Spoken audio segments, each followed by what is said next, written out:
अस्सलाम वालेकुम व्यूअर्स, आज आपके साथ शेयर करूंगी बहुत ही क्विक बनने वाली नान हताई की रेसिपी। तो इसके लिए सबसे पहले आप एक बाउल में 1 कप ऑल पर्पस फ्लावर का डाल दें। साथ ही इसमें 1/4 कप सूजी का डाल दें। हाफ टी स्पून इसमें बेकिंग पाउडर और 1/4 टीस्पून इसमें बेकिंग सोडा का शामिल कर दें। अब इन सबको अच्छी तरह से मिक्स कर लें। अब इसमें 3/4 कप पिसी हुई चीनी के डाल दें।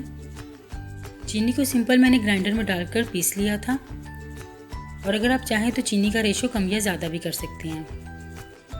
अब मैं इसमें आधा कप घी का शामिल करूंगी। घी आपका बिल्कुल पिघला हुआ नहीं होना चाहिए। अब मैं इसको जेंटली मिक्स करते हुए एक सॉफ्ट डो तैयार कर लूँगी, और अगर हमें ज़रूरत पड़ी तो हम इसमें 1 से 2 टेबल स्पून और घी यूज़ करेंगे। लेकिन हमारी डो बिल्कुल परफेक्ट तैयार हो चुकी है। अब हम इसके इक्वल साइज़ के बॉल बनाएंगे और इसको फ्लैटन करके इसको कुकी की शेप दे देंगे।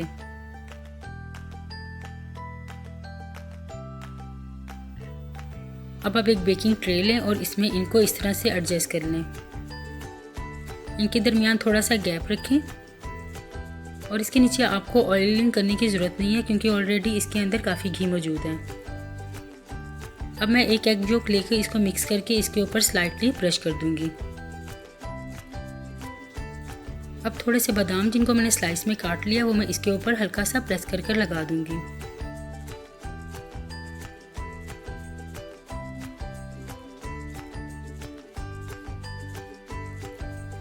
अब आप कोई भी पतीली लें और इसमें एक स्टैंड रख दें। इसको मैं कवर करके 10 मिनट के लिए मीडियम फ्लेम पर प्री हीट कर लूँगी।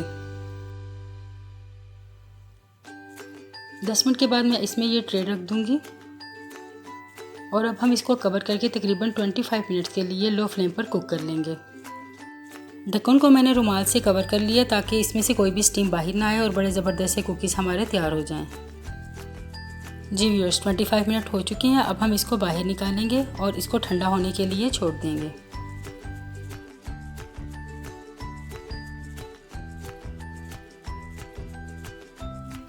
और ये देखिए कितने ज़बरदस्त से कुकीज़ हमारे तैयार हैं, और इसमें कितना ज़बरदस्त सा कलर आ चुका है।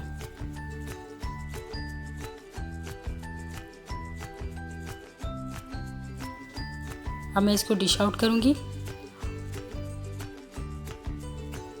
और ये देखिए कितने क्रिस्प और कितने टेस्टी बिस्किट्स हमारे तैयार हैं। अब आप इसको बनाकर एंजॉय करें और मुझे फीडबैक देना ना भूलें कि आपको मेरी रेसिपी कैसी लगी।